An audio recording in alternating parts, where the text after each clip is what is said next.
Welcome to the Charity Matters podcast. Mr. Rogers' mother said, always look for the helpers. I'm Heidi Johnson, nonprofit founder, lifelong helper, and your host. I've been interviewing the helpers for a decade with my blog, and I'm so excited to finally be sharing these inspiring conversations with our new podcast. Join me as we learn the challenges and stories of innovators, entrepreneurs, and modern-day heroes who set out to solve the problems of humanity. Today, our guest is Becky Fawcett, the founder of Help Us Adopt. I'm so excited to share her amazing journey and our inspirational conversation. Okay, well, I am so excited that you are here today, Becky. We're so excited to talk once again. Years ago, I think about 2 years ago, we had a chance to talk via the blog, and I'm excited to catch up and also really to share your story with our podcast listeners who haven't necessarily met you. So tell us a little bit about Help Us Adopt. Thanks, Heidi. I'm so glad to be back. And yeah, one of my favorite topics in this world is infertility and adoption, which some people are like, can you whisper that? We don't want to talk about that. And that's really my shocking point to this day is that I cannot believe people still don't want to talk about any of this stuff out loud. And so I am, I think, one of the loudest voices out there for a reason, because it's happening to, I mean, everybody knows someone who's been through what I've been through, and they probably didn't get the support they needed, even now. And so I started, well, just to tell everybody quickly, I'm infertile, tried to do it IVF. We did 5 rounds of IVF. We got pregnant 3 times and had 3 miscarriages.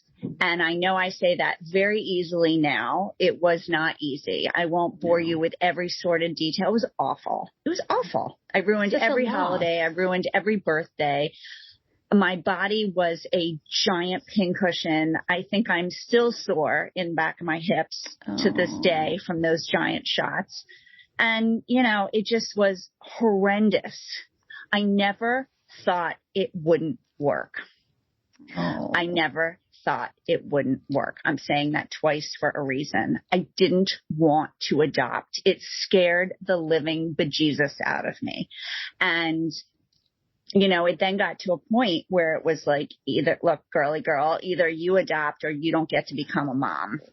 Right. And anybody who knows me knows that that was not an option. Not becoming a mother was not an option. So I sort of just took a deep breath and figured plenty of people have adopted before me. I'll make it through this one way or another, but I did it all alone. I mean, I had my husband, didn't do it as a single woman. Don't want to be misleading, but there was no support. No one, this was 15 years ago.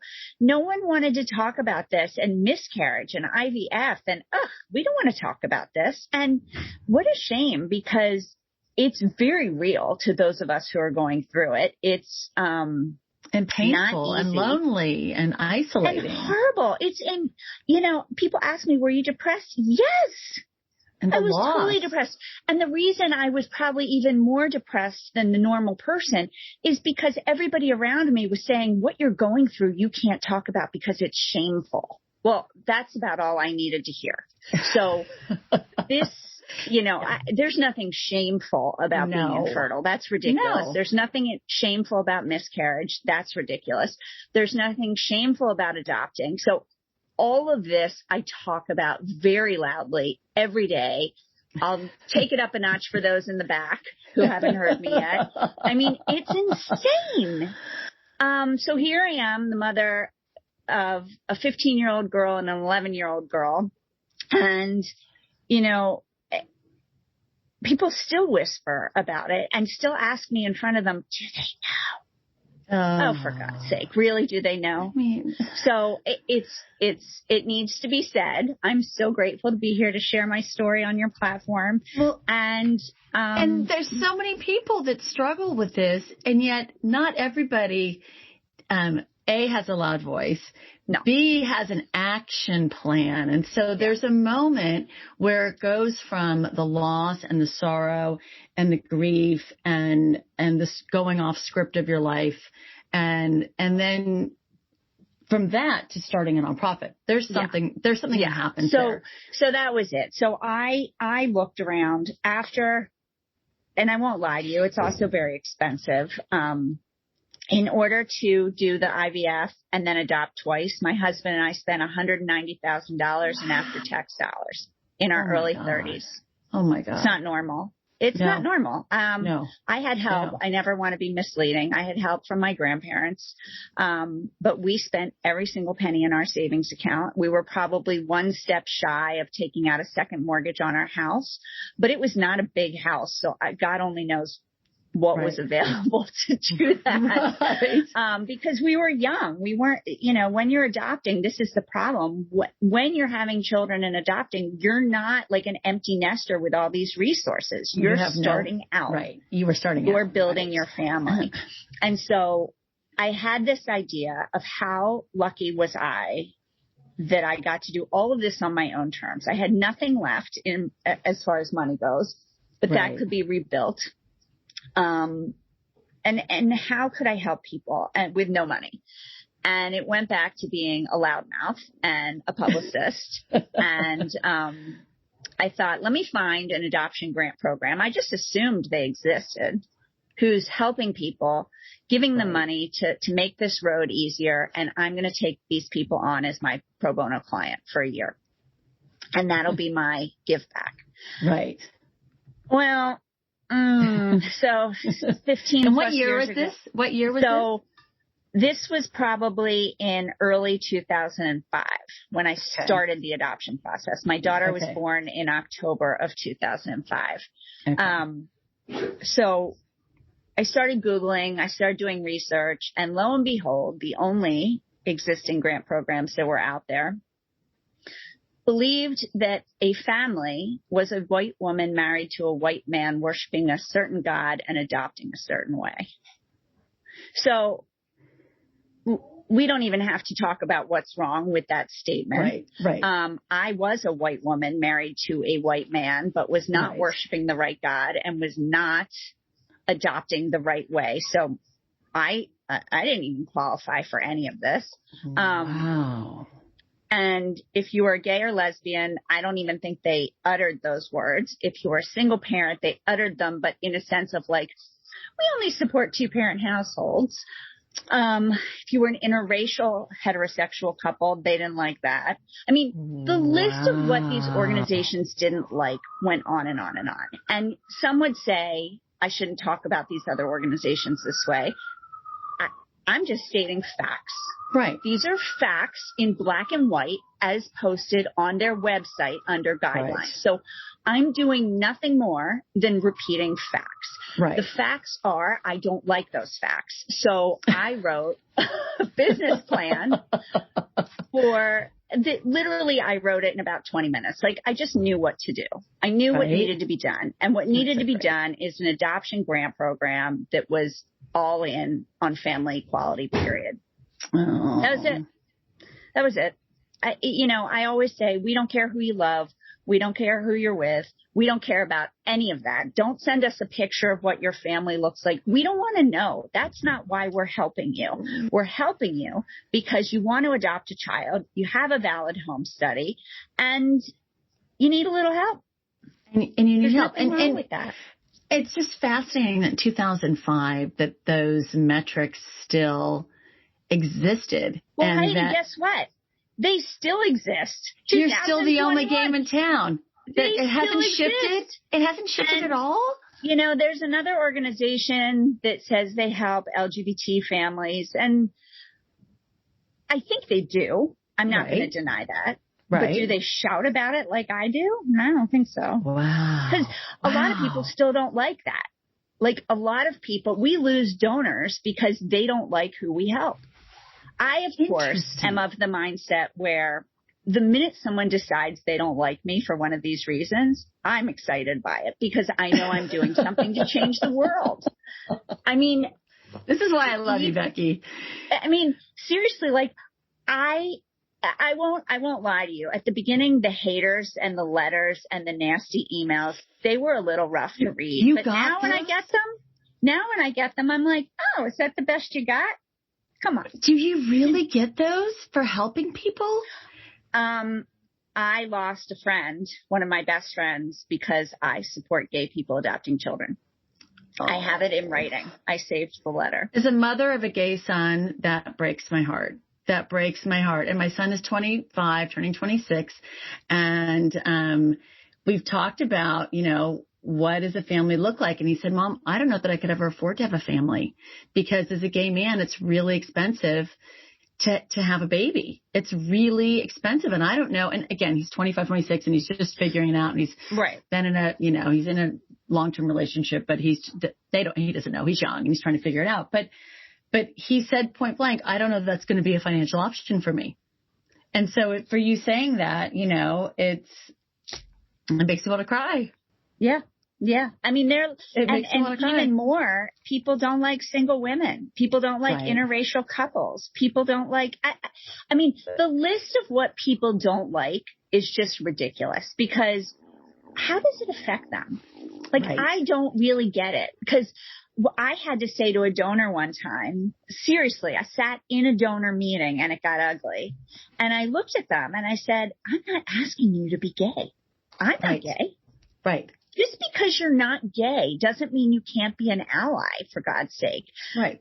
Just because someone who wants to provide a loving family for someone is someone who's going to help a child.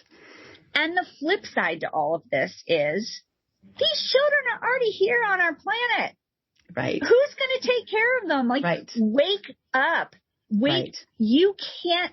It becomes so convoluted. Hate becomes so convoluted in adoption. Amen. Because the bottom line is there are children living and breathing on our planet and on their way into our planet every second of the day. Yep.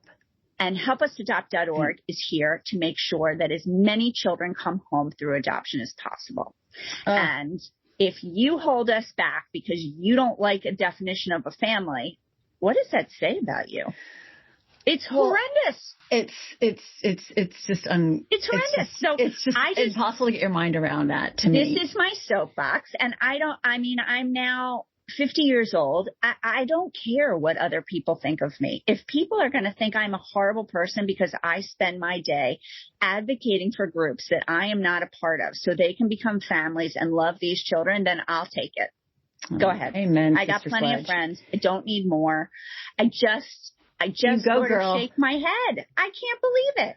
Well, and I interviewed a really fascinating gentleman a few weeks ago who runs a foster care program and was explaining to me there's 400,000 children in our country in foster care who need homes. And a third of them, he said, 300,000 will probably be reconnected with a family member. Yeah. But that's 100,000 children that need forever homes. It's not, but foster care is tricky too. I mean, I was just reading something online about a horrendous story recently, and I don't mean to bring up a negative story, but no, the comments were, this system is so broken. Correct. I don't think anybody would understand, even if you have the money to pay for it, how difficult adoption actually is. Foster care is in crisis. Yeah. I think that's fair to say. Right. I think it's fair to say. And people have made it so scary, so unwelcoming, that there are a lot of people who won't even go through that door. And sadly, we see applicants who've tried because it's free. I should mention that. It is free to adopt from the foster care system. Right. Maybe some minor incidental expenses. Nothing's ever free, let's be honest. But basically, no child is free. No child is free. Basically, it's free. And then you get a stipend from the government, depending on your state, until the child is 18 or 21. So it's an advantageous situation for many reasons. And these children are children. They need love. They need love. But we have applicants, and a growing number of them, who write to us that they've tried to adopt from foster care because they are well aware of the situation there, and they're well aware of their finances, and they have had so many failed experiences where the children have come into their home, stayed, and then had to leave, even though they wanted to keep them, that they can't take it any longer. So now they're going to figure out how to pay for a private adoption, which is a sin. Here you had these people ready and able. Right. And the system didn't rise to the occasion. And again, people don't like it when I say that. Well, it's fact. I have it in writing. Right. It's It's fact. Right. It's a fact. It's not my opinion. It's a fact. Right. And when we get those applications, we just sigh. We read the stories is horrendous. How these kids are finally comfortable and they get ripped out back. Right. It's heartbreaking. It's really a challenge. So speaking of challenges, what do you think your biggest challenges are? Is it the hate letters? No, that's like nothing. That's like a blip on the radar screen. What do you think the biggest challenges are? I mean, there's so many. The biggest challenge is I can't raise money fast enough or big enough, because as you're growing, I mean, we're still a young nonprofit. We're 14 years old. We're $1.3 million in size. And, I'm not going to get fantastic, Becky. It's amazing. Don't get me wrong, because most people die by this point. They don't make it. And we actually, knock on wood, made it through pandemic year in okay shape. So yay. We're a strong, functioning, well-oiled machine. But no one's going to give a $1.3 million organization $1 million. Because they don't think that way. They're like, why would I give you 90% of your operating budget? Right.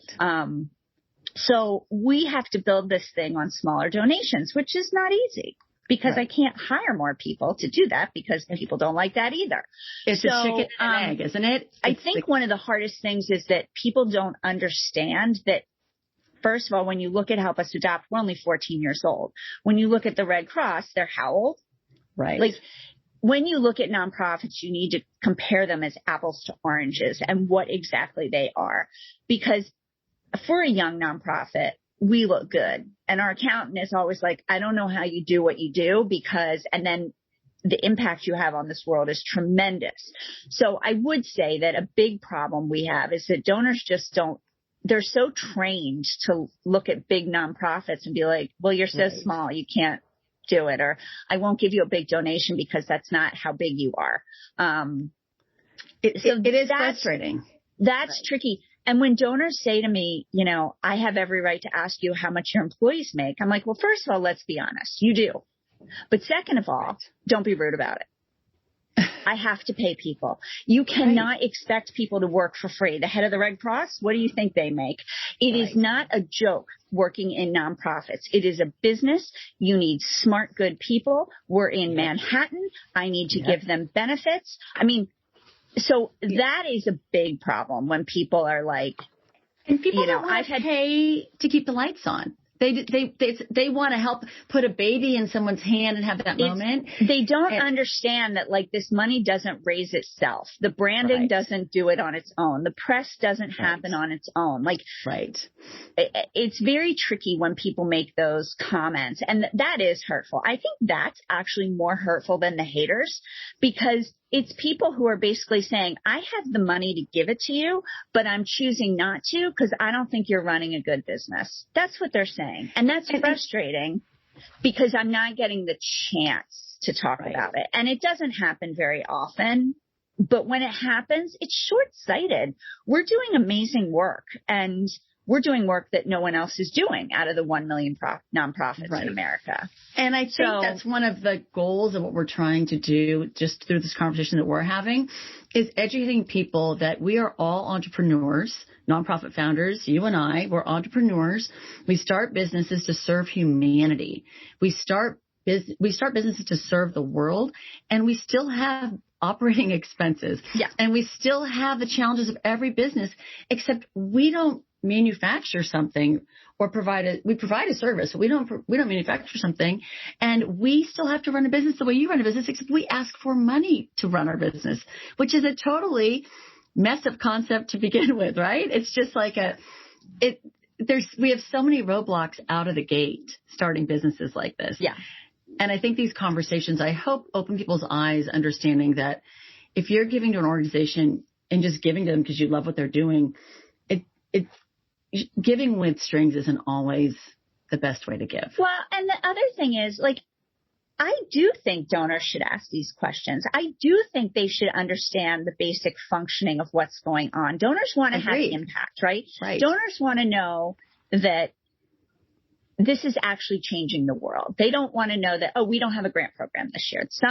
There's some nonprofits out there that's what's happened, and they're still accepting money, but the money's not going back out the door. So there are situations where you should ask these questions. Right. But I do want people to be kind about it, because we work so hard, and while we're decently paid, we're all underpaid. Oh, I mean, I'm 100%. making half what I used to make as a publicist, which everybody thinks being a publicist is a joke. Right. I made twice what I'm making now as a publicist. Oh, yeah.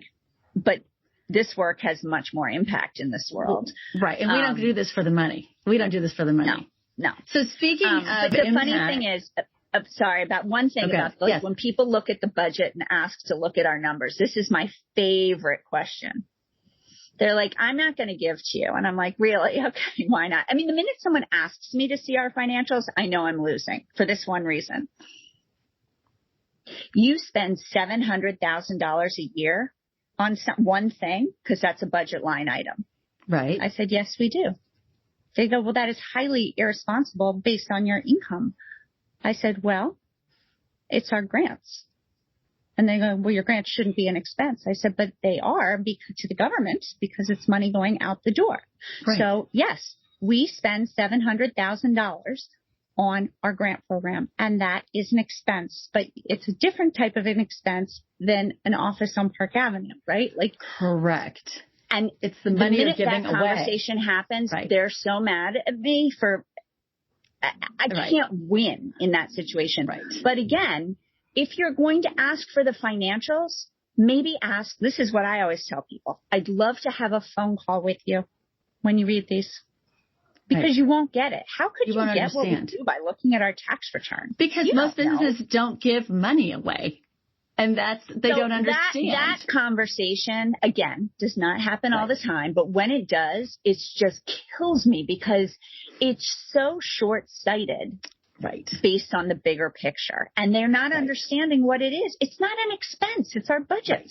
Right. We raise money to give it away. That's what we do. We're bringing kids home with that money.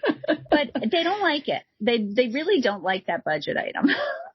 So, and to your point about people wanting to know impact, and I always say it's like a love-hate relationship with this word, because I do think it's good that we are measured. I do think that beating our numbers and helping more people and serving more people, it's good. It's good for us in a lot of ways. It drives us to be better. It drives us to push the envelope and all those great things. But I also think that when you are talking about impact, you can't measure when someone holds their child for the first time. You can't measure that impact. There is no human being that has not held their child for the first time, whether it is their biological child or not, that there's no impact measure for that. So when there's no impact on taking a child who is in an unfortunate life situation, which no disrespect to any birth parent out there. Right. A child does not arrive at adoption's door because everything's great in this world. And that's another fact. It's not my opinion. It's another fact.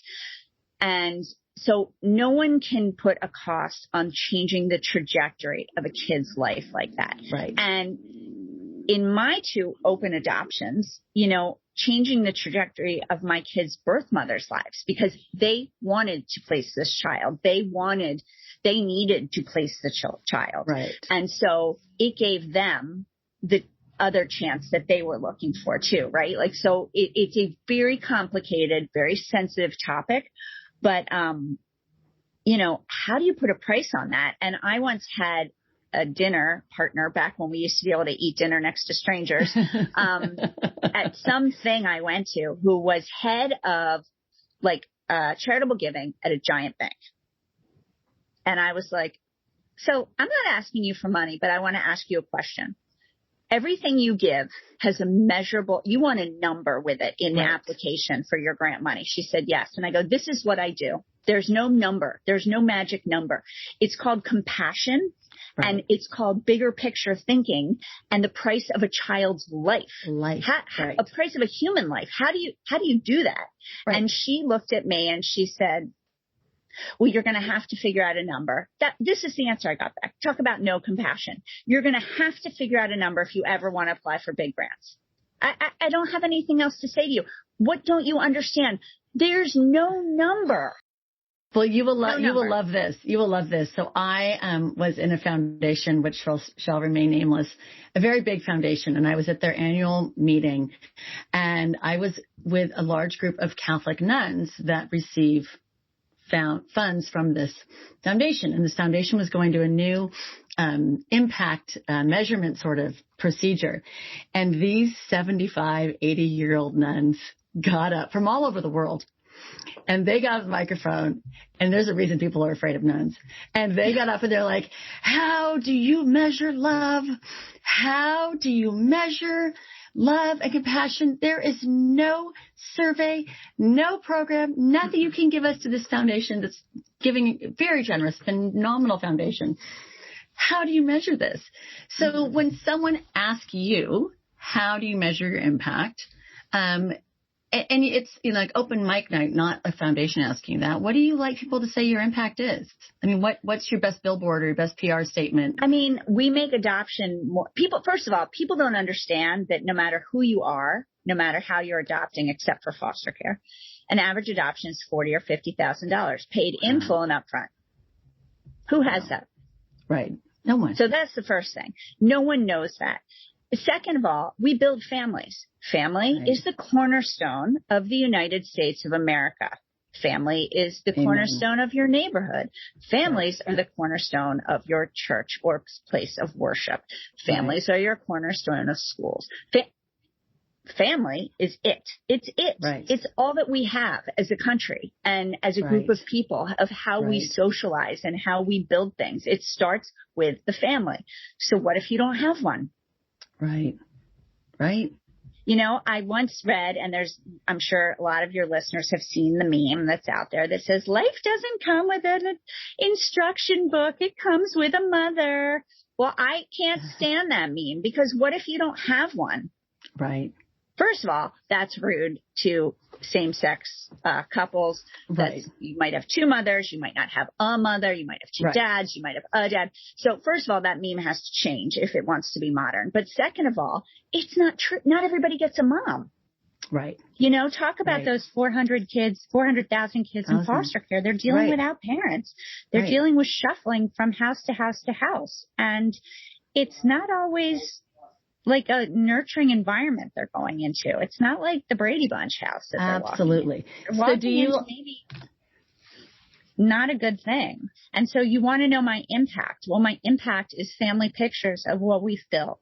My impact is the 2,000 donors a year who are out of the box thinking, who are ahead of the game in philanthropy, who do believe in the nonprofit that came out of nowhere and was told it couldn't work to watch us work, who support us every year. Last year, we built 56 families during the pandemic. That's more than a family a week. That's my soundbite. You want to have impact in this world? I have chills everywhere. Come to us. We have a booklet of stories that I can send you. And if any of your listeners want to hear it, they can email us on the email at the end of this, and we'll send them a booklet of stories. You read these stories. You tell me I don't have impact. Try it. I love it. Try it. And I think that But I can't give you a number. No, and that's what I think is so frustrating for me about this work. I love, as you know, I run a youth leadership organization, and how do you measure leadership? It's the same. It's, you follow this child through this whole thing. I'm like, really? So I feel the same. How do you put a value on giving this child an opportunity to know you were worthy? Right. What you were worthy. You deserved this family. How do you, and again, I've been also told by a donor you'll never raise big money because this isn't sexy. You make people talk about ugly stuff that they don't want to talk about. And I looked at her and I said, yeah, that's what's interesting to me. I don't want to be like everybody else. Right. If I wanted to be like everybody else, I would have kept my day job and not done this. I like to walk down the path that no one else has walked down. I like to have the conversations that other people don't want to have, because at the end of the day, 56 families are built. I mean, so is that what fuels you to keep going? Because this work is hard, Becky. This work is hard. And really I don't think people realize how hard this work is, which is another reason I think having these conversations is so important, because people like you, the people that I talk to, we are trying to save the world. We are trying to save our communities. We are trying to save people, and we are giving our lives to make other lives better. And we are not getting paid for it. We are working crazy hours. The bucket is heavy, and there's no one to hand it to at the end of the day. As any CEO, is heavy. Right? As any CEO knows, like the bucket is heavy, and when you still have your own kids and your own family you're raising, and all the things you're doing as all of us do, but you have people relying on you to create their family. It's not like you're going to bed at the end of the day saying, "Oh gosh, I didn't get that done." No, oh gosh, they need a family. They need a child. And so how do you keep going in those moments when it's really overwhelming and the bucket's heavy? Well, there's two things. Number one, and then this is where I start to sob, right? Like, I just look at my kids every single day and think, what if? Right. What if? What if my life had been one step off? What if my life had been slightly to the difference? What if I hadn't answered the phone when they called? What if? What a loss I would have had. How wonderful these children. How amazing are their birth families.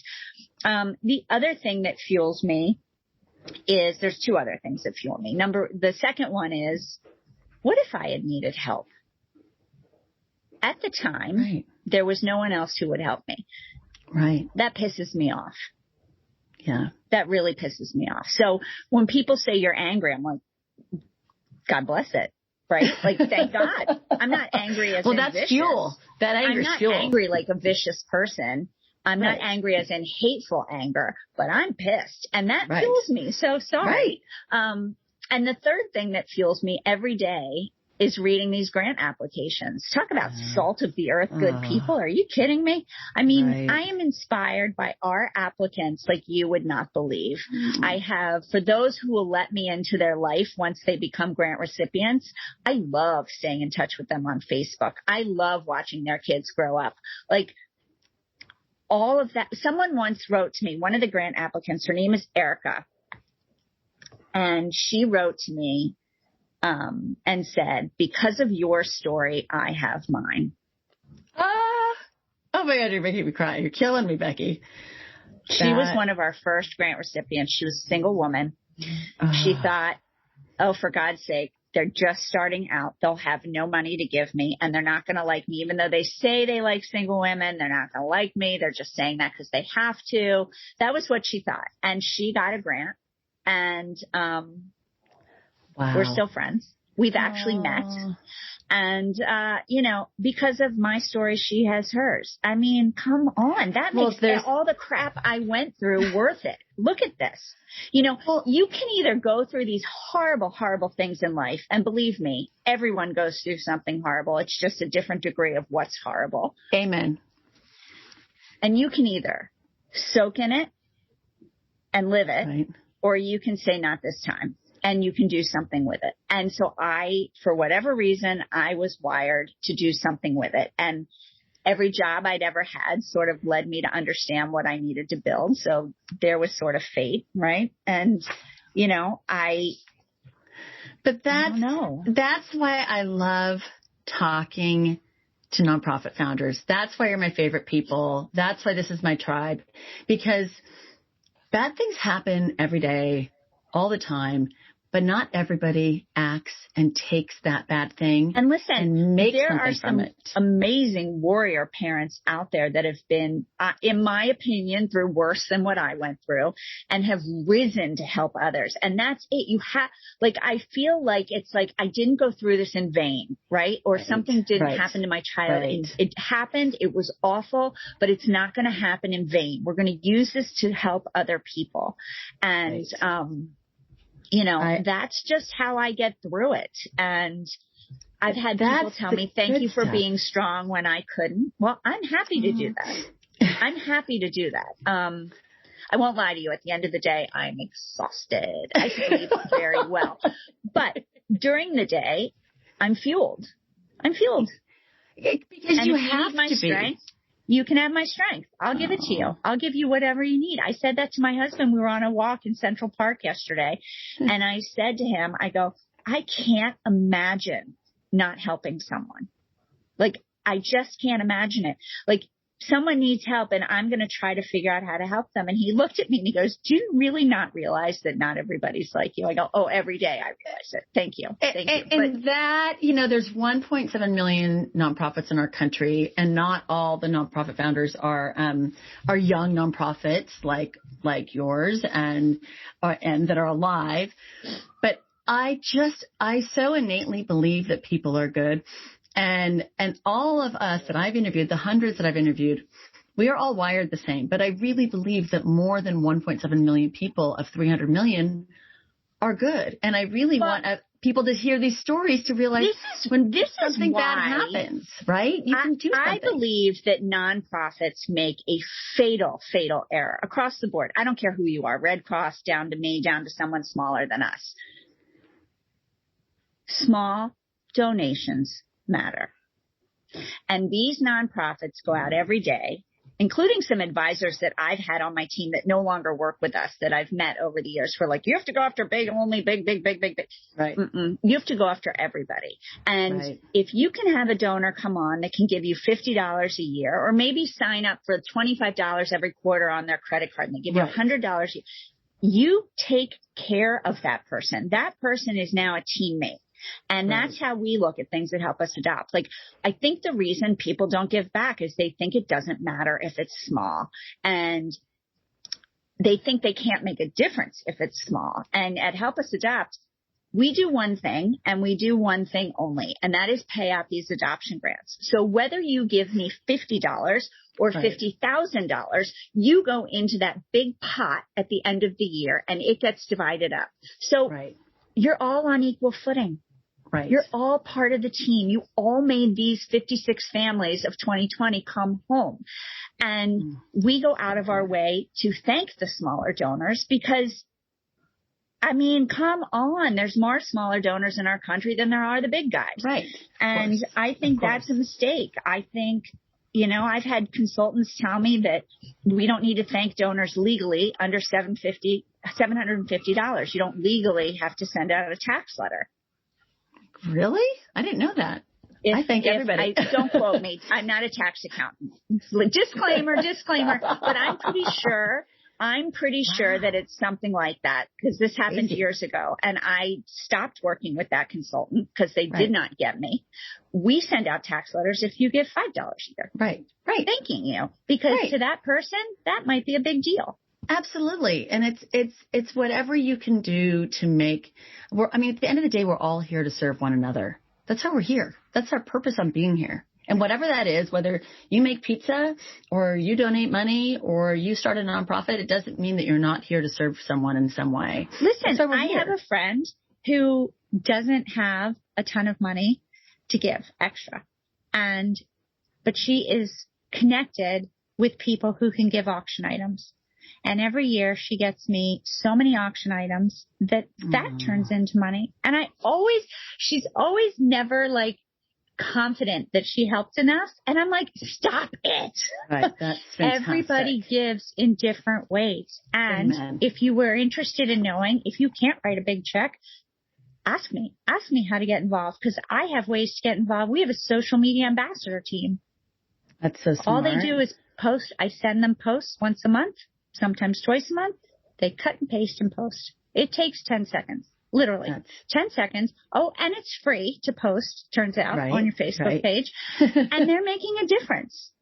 Through one of those posts last year, a $15,000 donor came in. I love that. That is fantastic. So do you have a phrase or a motto that you kind of live by? Do you have like a slogan or a go-to? I don't know. Just keep going. Keep going till it's done. I don't know. I mean, have another box of hot tamales since you and I like hot tamales. I live by, I don't know. I just, I'm an overachiever. I want to do something great with my life, which I think I'm on the trail. You think? Yeah, I would say yes. Yes, Becky, you're there. The thing is it's like we have created such an easy way to help people. And as you said, the impact of adoption is tremendous. So absolutely, unfortunately, we say no to too many people. So like people ask me, like, where's the limit? Well, the limit is till I have to stop saying no. We keep going. I guess that's my motto. Right. We keep going. I don't know. I'm never happy until we do a better job than we did yesterday. And you might think that makes me a horrible person to work for. It's not. It's in a good way. It's in a very good way. When you're helping people, it's like, how can we be better? And it's teamwork in my office. And I'm surrounded by 3 other employees who believe the same thing. And we work in a very collaborative way. I am not the boss who tells people what to do. I'm the boss, but we work together. They tell me what they're working on. They tell me where things can be improved. I sometimes go to them for input. And, at the end of the day, we all just care about these kids and getting these pictures. And we just keep going. You keep going. Right. You keep going. I mean, you have to keep going. You can't stop just because the bucket's heavy. And people need us. And the work we're doing is serving humanity. That's what we're doing. We're serving other people. We're here to serve other people. And believe me, if I had the money, I say this every day, if I had the money to do this alone, I would. Yeah. I would. I mean, I'd have help us adopt, and I'd have to have employees to deal with all the applications and all that stuff. But I wouldn't work 70-hour weeks. Right. But I don't have the money to do this. I'll never have the money to do this. We get $15 million of requests a year. Wow. So that's what's interesting to me. Like when they say you'll never get a big donor, I'm like, well, I don't believe that because the need's already here. I already have the proven track record that the money could be used. Right. So 15 million in requests. I do believe that I will get a big donor someday. Maybe not tomorrow. But I believe that eventually I will tell my story to the right people. I will show them that we say no to more than $14 million of people a year. Wow. And I believe that I will get a partner in this because I've gotten it here and I need that big check to go here. And I get that. I don't mind sharing the glory. I could care less. I always tell everybody in my office, if you bring in the $1 million donor, I will shout it to the world that you found them. Right. I don't need that. I don't need the credit. I need the donor to come in. Right. I need to help these families. So what life lessons have you learned on this very incredible and crazy journey and path? A lot. I know you've learned a lot. But it's been a while. You've been doing this for 15 years almost. When people tell you no, keep going. People tell me, I'm now having an issue with something outside of work. And I had a phone call a couple weeks ago. And I got off the phone call and my husband came over and he said, that poor man you were just talking to. Because the man I was talking to, first of all, might not have said the things he said had I been a man. Let's be very clear about that. Okay. And second of all, I told him that he could continue to say no to me until as long as he wanted. I was going nowhere.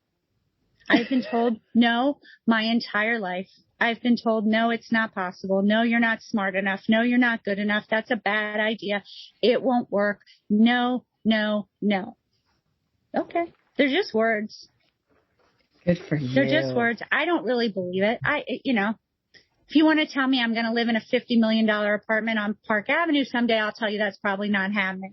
That's probably a real no. That's the end of the line no. But the rest of it, it's just words when people tell you can't do it. I mean, I don't care. I know I can do it. I've done it. We just need to do it more. Right. So, and I think that's so good for people to hear because I think people hear no, and I had a sales background, and it's the first thing that you kind of realize if you're cut out for that kind of work is that you're going to hear no all the time. All day long. That's all you're going to hear. But it takes, 100 no's to get one yes, and you just keep going. You just keep on moving through it. And as I said, like we have the best board, We have the best committees. We have the best donors. We've got people who get us, who get that we are a David versus a Goliath, who get that we're paving a new road, who get that they're part of history that didn't exist 15 years ago. They get it, that they're groundbreaking work, that families who no one else thought was a family. Right. We're like, that's history making. Come on. It's huge. It's huge. Like it's big. So, Becky, how do you think you've changed? Do you think you as a person have changed during all this? I have totally changed. And I always answer that question with that it's not that I was a horrible person before, because I think they expect some like Scrooge story. It's that I would give my shirt off my back and have for others, which wouldn't have necessarily happened. Like I always gave in some way, but I never stuck my neck out the way I stick my neck out now. Like I have zero fear about sticking my neck out for someone else who needs help. Even if it makes someone else uncomfortable, I'll do it. I don't care. Because I know what's at the end of the road for the people I'm sticking my neck out for. And I think that is a very important trait in any job. And my kids know it too. Like I have your back. They were arguing once over something that happened in school. This was years ago. And, I think my youngest was getting teased about being adopted, and she wouldn't give up the two boys' names, and the school didn't really think it was a big idea. And a big problem. Sorry. Right. And I told the school that they were incorrect in their thinking, that teasing someone about adoption is just like teasing someone about their race or their religion or anything, because it's an identifying biological fact. Right. That makes adoptees who they are. And then I told my 8-year-old at the time how to deal with it. And she said, I'm going to go to the principal's office. And my oldest daughter said, yeah, you are, but guess who's going to be right behind you? Oh. They know. Oh, and I think that I've raised 2 very compassionate children that stick their neck out for their friends. And I think that's a good thing. Great thing. I think it's, and you role model that for them. You've showed them it's that. Hard. I see a lot of people that could stick their neck out that don't, because it's hard. But, just a little more. Little more. Well, if we all just lean in for each other, just think what a kinder place this world would be. And that's it. When you're sticking your neck out for a self-serving process, you're right. No one wants to help you. Absolutely no one wants to help you. But when you preface the whole neck sticking out thing by saying, this is for the 100 million children around the globe who don't have homes, who don't have parents, who have no future. They have no education. They have no health insurance. They probably don't even have a doctor. Then people actually sit down and listen. And I'm like, I'm not asking for me. My life doesn't change. Their life changes if you help. Their life changes. And that's a very important point to make when in charity you're sticking, or whenever you're sticking your neck out for someone. You're doing it for someone else, and the person you're talking to needs to listen. The answer might still be no, but at least you get to have that conversation. And I think that's a really important thing. And I used to be very concerned about doing the right thing and what people would think of my actions. And while I still care about my reputation, believe me, it's all I've got, and my integrity, it's all I've got. I'm not, though, concerned about rocking the boat at all, ever. Right. And I'm always rocking the boat to help someone. And I think that that's the beauty of this work and this journey, is that we become more resilient. We become more compassionate. We have such a clarity on what's important, that I think a lot of people don't have the luxury. We may not get paid for this work the way that if we were in regular business, but we get paid in different ways. And we have these, I think everyone that I've ever spoken to, you included, there's such a clarity on what matters. There's such a clarity on how time is to be used. There's such a clarity on what needs to be done. And our lives are so rich and full and better for our work and our service. We didn't get into it. Well, and I've met the best people. I've met the best people in the last 14 years that I never, ever, ever would have crossed paths with. Ever. Right. had I not done this work. And, you know, some have become great cheerleaders. Some have become donors. They're all important in many different ways. And that's what I think is also important, is just to really figure out when you meet good people, like how they're important to you. And it's never going to be the same answer. And, everybody has a different thing going on. Right. And, everyone's got something. Everyone's got something. And it's for cool. Sure. It's really cool. Sure. It is. And I love having opportunity to get to meet people like you. And I love being able to share your stories. And I love being able to learn really what goes into this, because I think people may have read about you or seen you somewhere. You've certainly had a lot of fantastic press with your PR background. But when they really hear the story of what your journey is, of what happens when you look at your children every day, and the gratitude you have for your own children and all those that you're providing to all these other families, I mean, I hope it inspires them to get excited about your work. And so tell me and tell us how we can support you, how we can get involved, how we can donate, how we can volunteer, what we can do, because I think a lot of people are going to be really excited to hear. Yeah, I mean, well, the greatest way to connect, and where I spend most of my time, is on social media. I mean, I'm not going to lie to you. It is the greatest room with just so many people, right? So you can find me, Becky Fawcett, on Facebook and Instagram. We are off Twitter, because Twitter is a mean, nasty place. And we don't have time for that in our life. Okay. So we are not on Twitter anymore. We are on LinkedIn. I'm on LinkedIn personally, and then Help Us Adopt. And so you can find us there. You can join our mailing list on our website. You can email us. My email, well, you can email through the info@helpusadopt.org on the website, ask to be connected to Becky.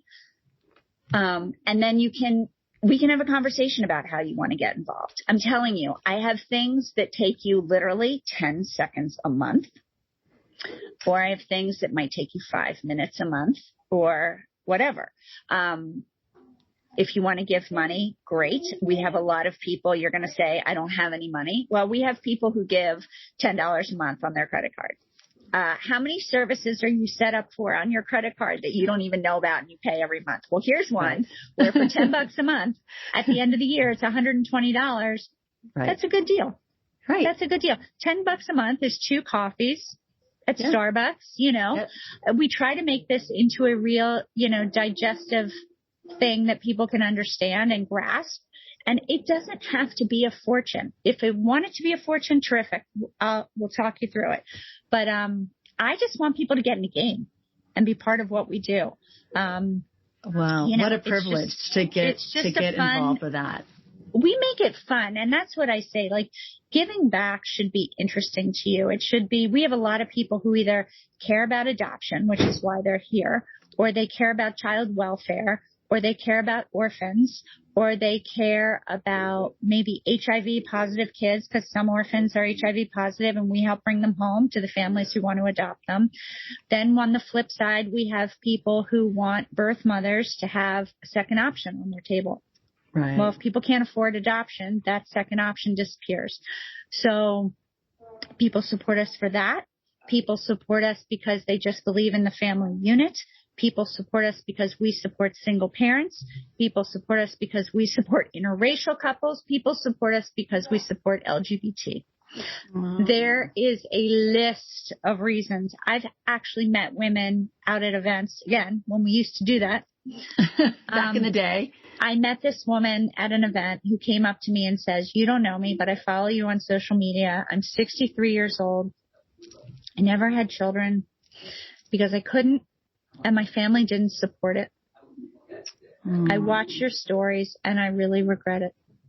And I'm sitting at this event, like sobbing in the lobby, because she's like, if I had only had the support you give other people to believe that this could be possible, that strangers believed in my story, because that's it. Right. I get this group of 2,000 strangers a year to give money and help other people they don't know. Right. You're a connector. Cool.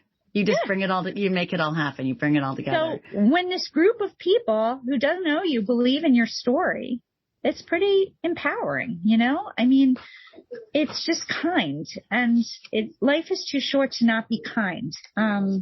Amen to that. And so there's many ways to get involved.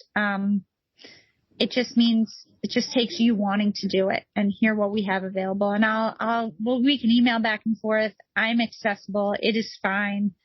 And, Becky, thank you. Life is too short to be kind. If there's any, better words to end this conversation. Yes, and I could talk to you all day long. You are inspirational, passionate, you're very exciting, and wise. And so thank you for sharing your story and your insight and your wisdom. And I hope everybody listening steps up and does something to be kind, to lean out, to reach out, and to help. And thank you for bringing families together. Thanks for having me on. I appreciate it. Absolutely a pleasure. Thank you. Thank you for listening to this week's episode of the Charity Matters podcast. I really enjoyed talking to Becky Fawcett about what it takes to start a business that changes people's lives. I think her comment about hearing no and just keep going was so inspiring and true. To learn more about modern day heroes like Becky and entrepreneurs, or if you just want to reach out to us, visit charity-matters.com or connect with us on Instagram @CharityMatters. If you enjoyed our conversation, we would love it if you shared this with your friends and family. Remember that together we can make a difference, one small act of kindness at a time. See you next week.